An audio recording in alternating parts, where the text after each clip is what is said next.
by Philips Respironics. This is an incredible machine. So, and what's really cool is that they've actually started to have, they use, when you're down programming. So now we are actually applying for it with a grant to get it, but if you add this programming to the V60, you can deliver high flow oxygen therapy as well as non-invasive to it, which would be like so ideal. Not ideal for Airvo 2 and OptiFlow and Vapotherm because they're like tapping into the market, but definitely ideal for the therapist switching back and forth. Okay, again, this is going to require, this has a air compressor built in, but you will need to, it's pneumatically powered, so if you want oxygen, you have to plug it into a 50 psi oxygen source. Okay? Again, this is a life-saving intervention, so this has to be plugged into what color outlet? Red. I don't have it plugged in there because I couldn't fit it. Anyways, but you get the point. So the red outlet, because it's backed up with the backup generator, should we lose power, it kicks over pretty quickly. If you ever work nights, they'll test it like once a month, and you'll be the one having to go around and unplug everything and put it into a regular outlet, then put it back. It's a pain in the butt. But anyways, all right, so this provides 4 different modes. You will only be responsible for CPAP and BiPAP or ST. They're the same thing. Spontaneous timed, BiPAP. You're going to hear that I can't do anything about it. Welcome to respiratory. There's like 40 different terms for everything. So they mean the same thing. You're like, it's going to get worse, trust me. Okay, so that's all I'm holding you responsible for. That is it. You're going to set the alarms the same way in both modes. All right, just practice those two. I don't have any scenarios having you practice anything else. AVAPs, pressure control ventilation, is way beyond your scope right now. So we'll just stick to what is appropriate. All right? Very good. The tubing, you're always going to have a bacteria filter. Okay, you can heat this. We don't have the heat set up. It's very similar. It's just a Fisher-Paykel. You learned all about that, right? Last semester.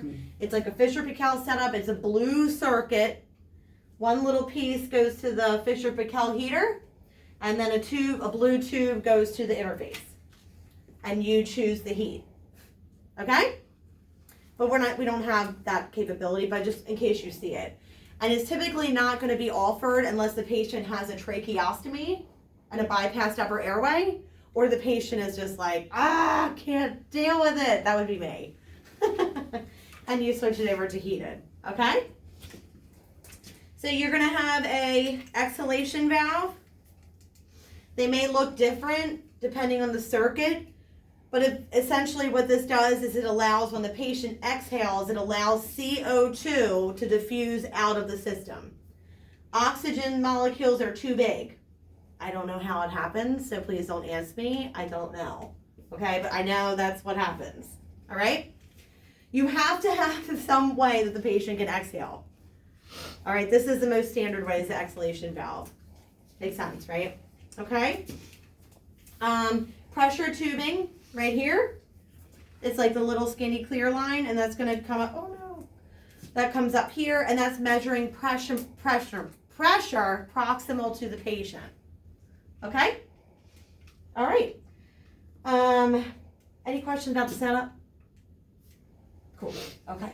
This is clearly a test lung, all right, but this is not, this would be the interface. This is a mask, and we'll get into measuring and all that sort of thing in a second, okay? But I'm going to have this so I can breathe so that we can set alarms, because otherwise he's not going to breathe enough for this, okay? Power button right here, same symbol, right? So hit that. We're going to let it start up.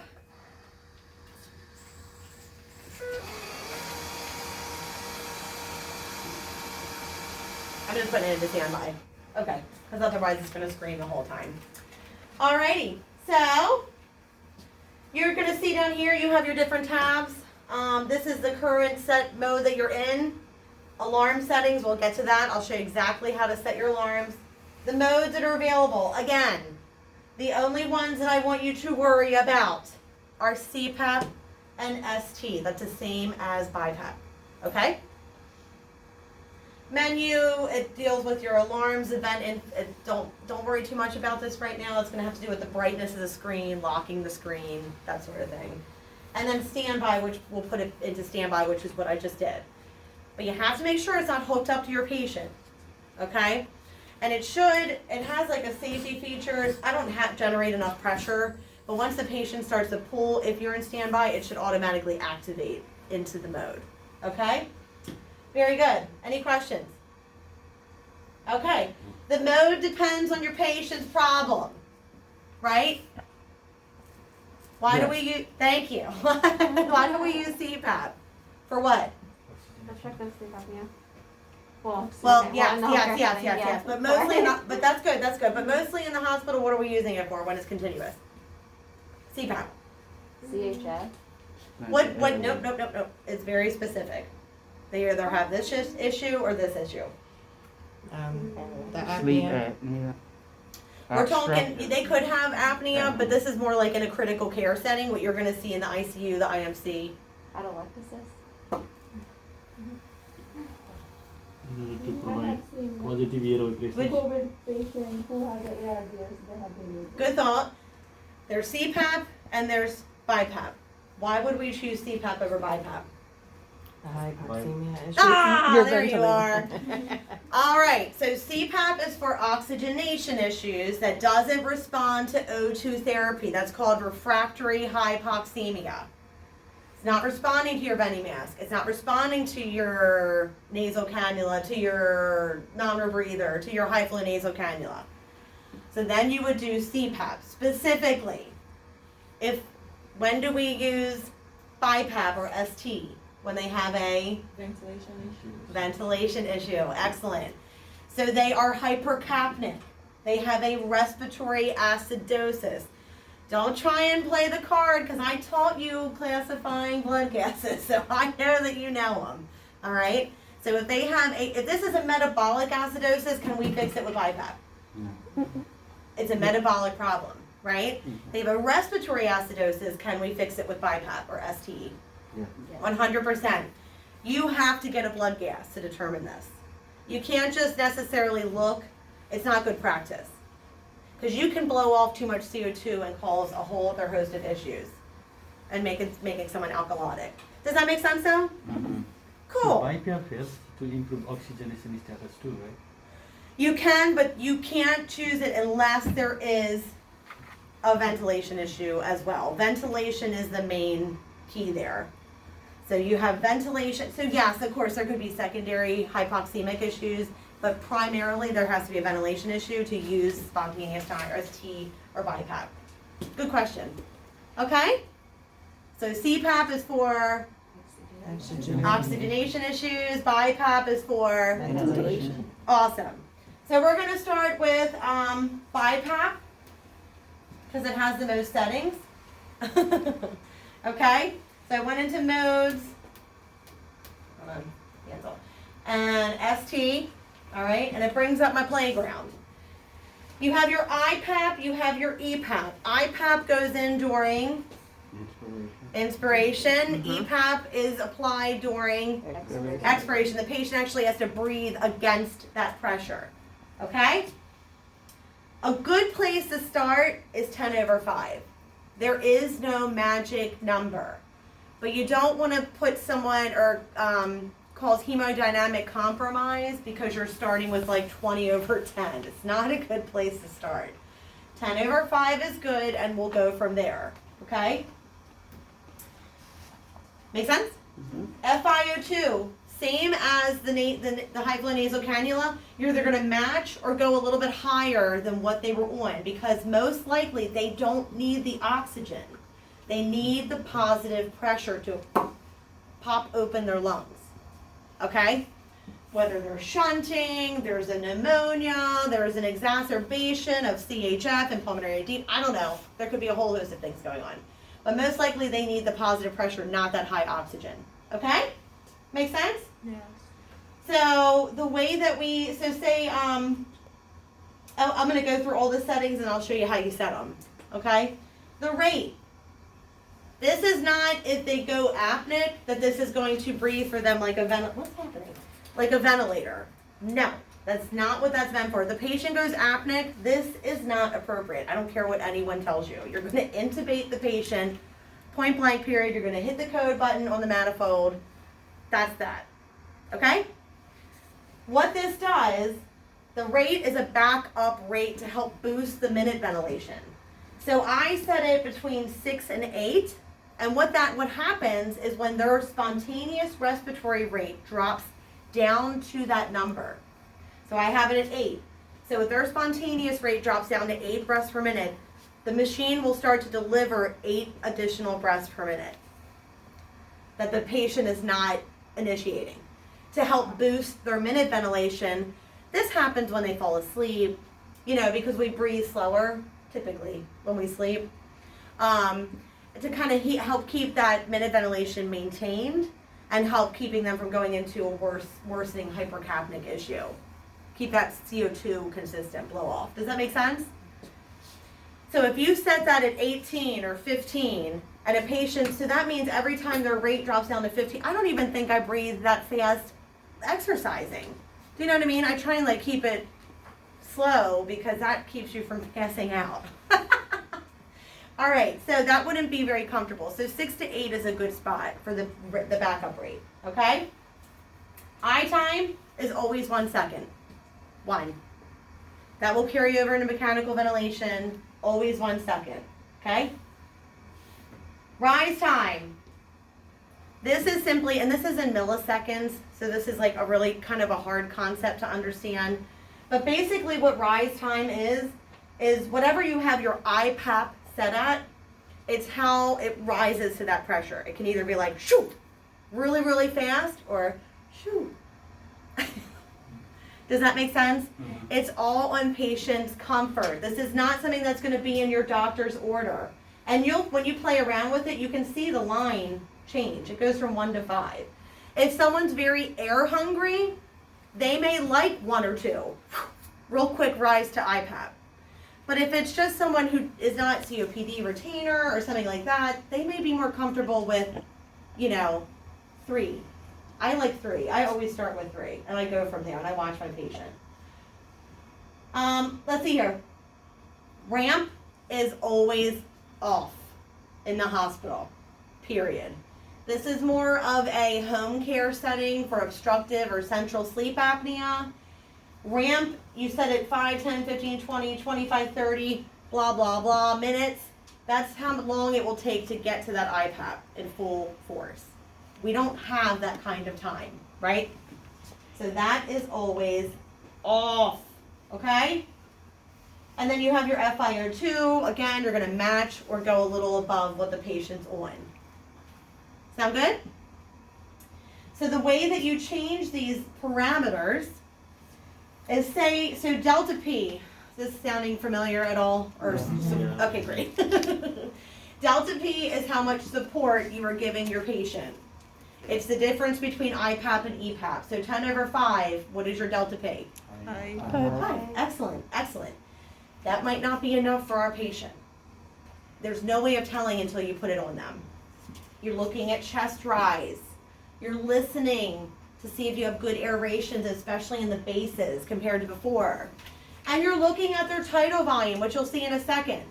At least 5 mLs per kg.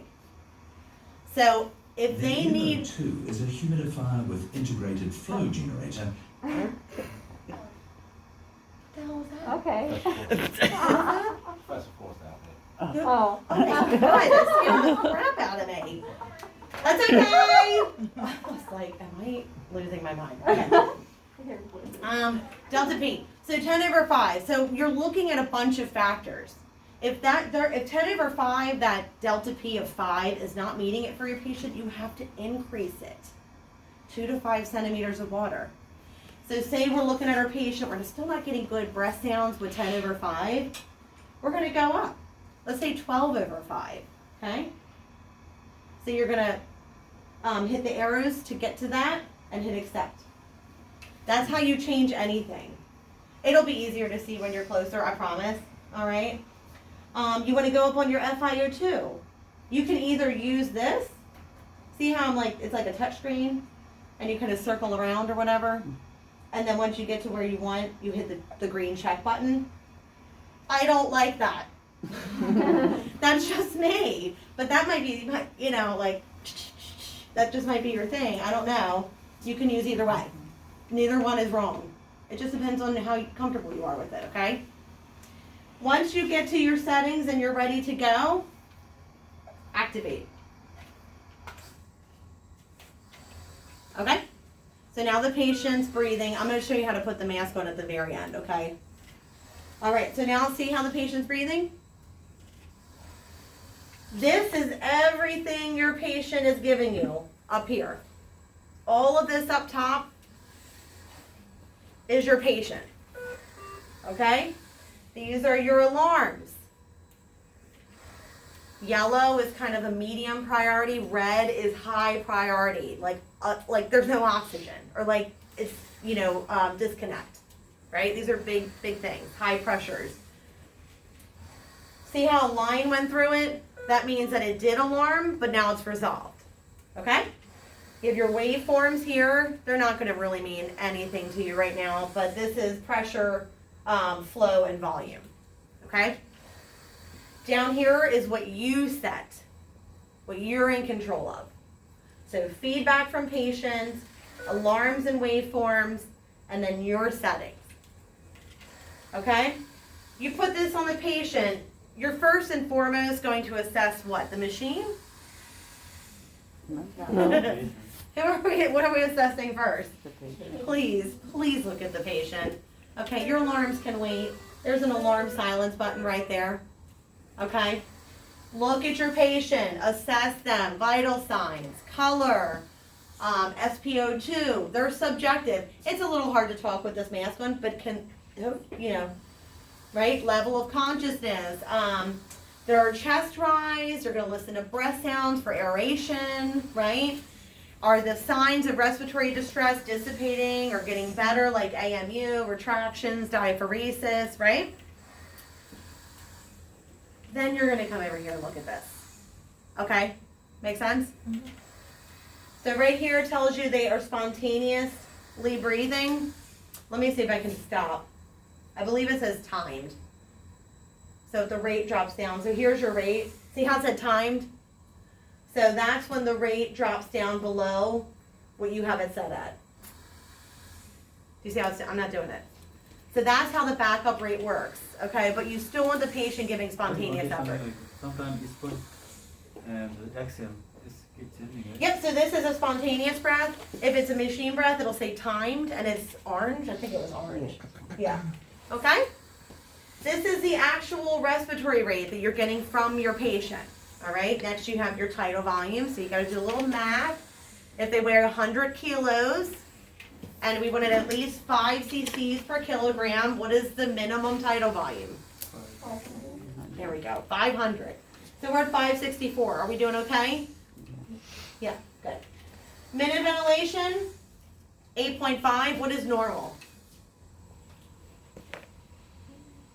Oh, come on. What's a normal minute ventilation? Professor Forrester? 5 to 10.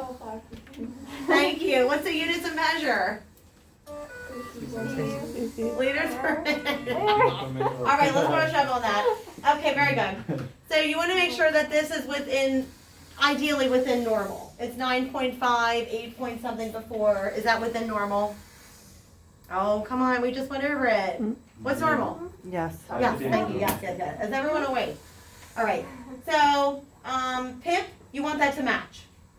You know, PIP, IPAP match. Huh? PIP and IPAP match, right? Yes, you want that to match. You have the PIP and the IPAP. If it's off by like 1 centimeter of water, that's okay. We set an alarm to alert us typically if it's around 10 centimeters of water over. Okay? Because you don't, if someone's vomiting, coughing, the kink in the tubing, Low pressure, if there's a leak, a disconnect, so you wanna know when pressure is changing. So you ideally want that to match as closely as possible. Leak, there is no leak because this is snugly fit in like that.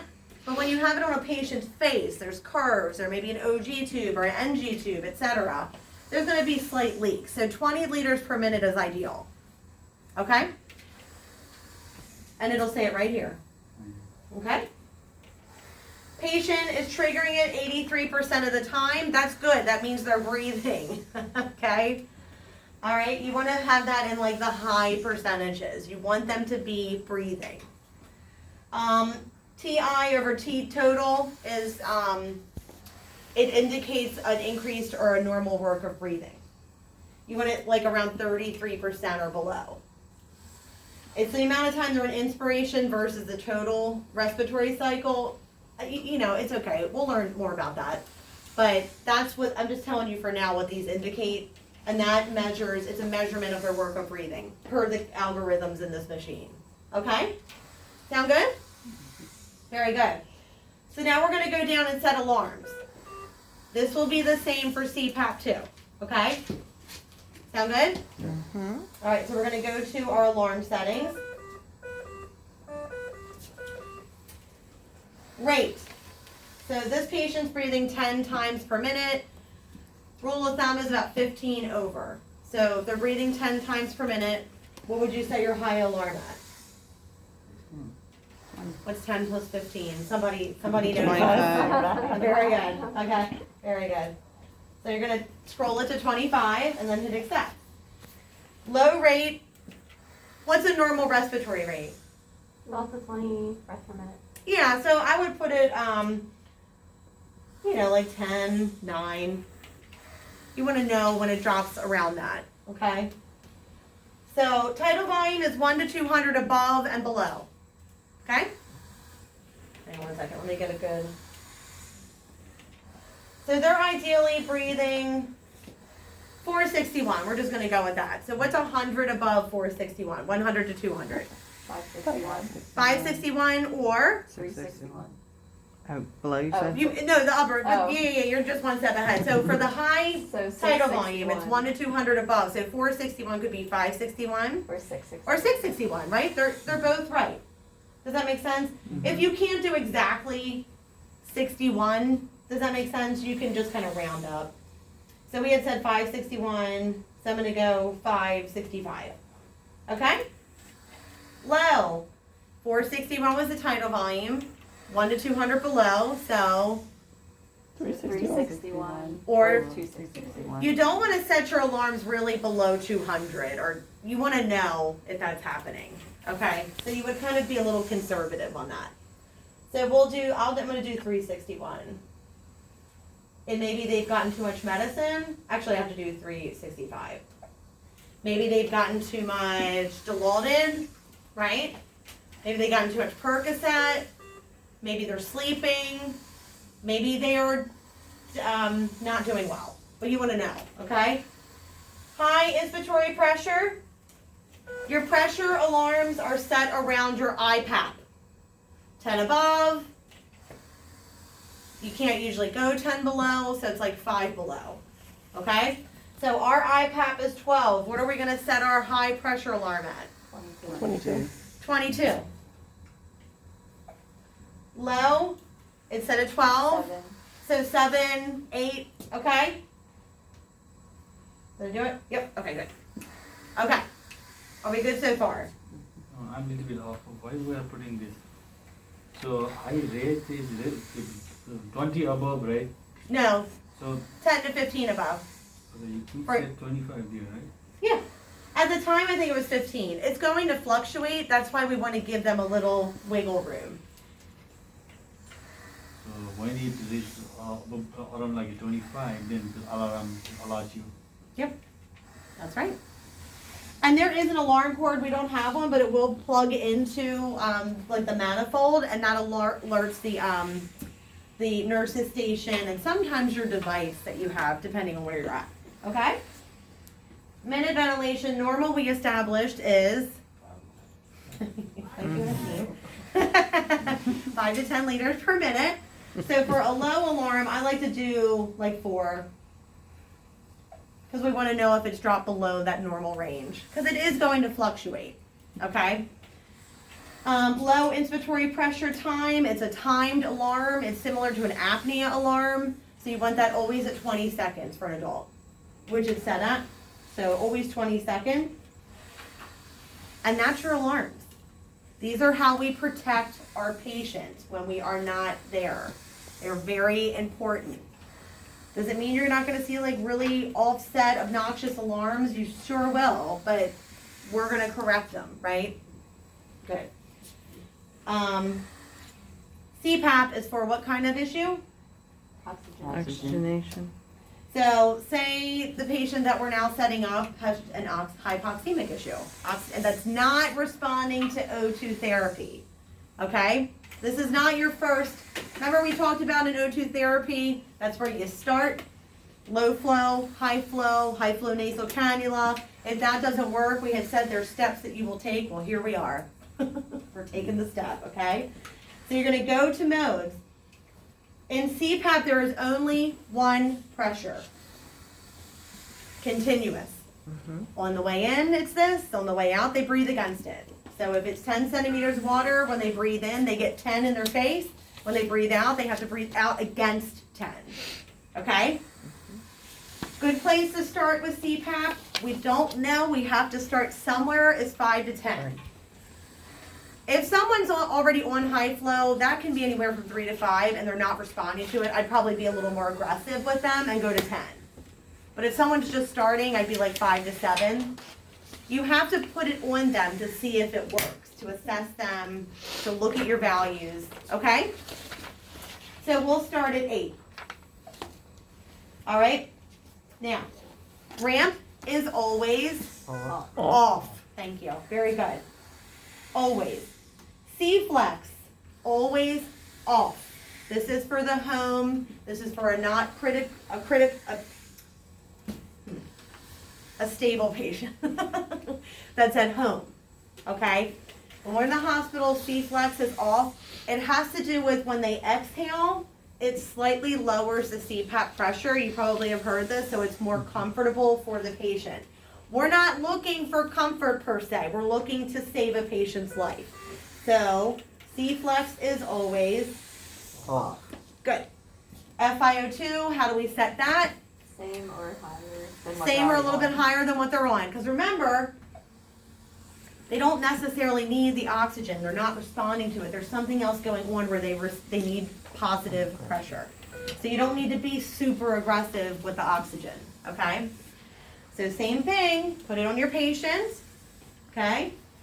Observe your patient, assess your patient, see how they're doing, then come over here and set your alarms, okay? The alarms are set the same way. You're just setting it around the CPAP pressure instead of the IPAP pressure, okay? Make sense? So once you have everything set up, the way that we put it on our patient, I'm going to go back to, She said CPAP. I'm just going to go back to BiPAP. All right, so you're going to have 100 million different types of masks, okay? Very good. You have to measure first. I'm going to show you out there when we look at the masks how you measure, but essentially it's a little piece that comes on the bag that you get this mask from, and you want it right on the bridge of the nose, not in the eyeballs. And right, what is that, like a cleft of your chin, that dip? There. And that's how we measure. And then we get a mask that correlates with that. Most of your patients are gonna be a medium, but I'm a small. I'm the outlier. I've measured myself, okay? But it's really important that you measure the mask first. Then, yeah, that's kind of an example, but it's a little torn up. So, boom. See? Right?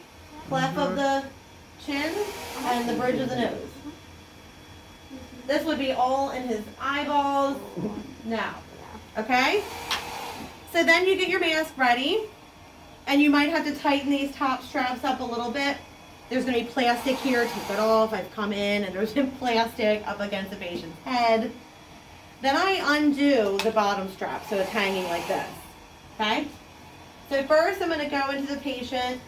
Hi, I'm Stacey from Respiratory. I have your machine set up. So basically what I'm going to do first is a little bit of pressure. It's probably a little bit different. Have you ever worn these before? No. So what I'm going to do first is I'm going to first just put the mask up against your face so you can kind of get used to it and feel the pressure.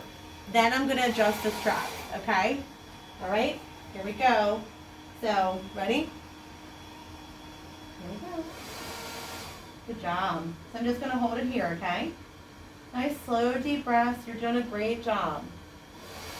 Once I feel like they're kind of like, okay, so now I'm going to attach your straps, all right?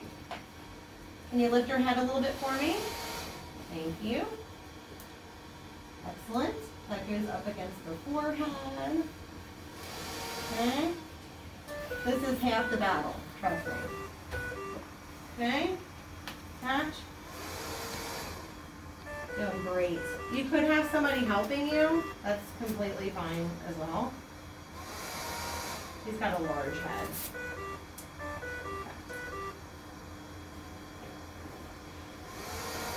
Very good.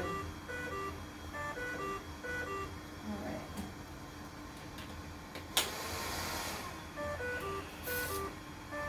You want to make sure it's nice and centered. Okay. Oops. Doing great. Just making sure this is good, okay? All right.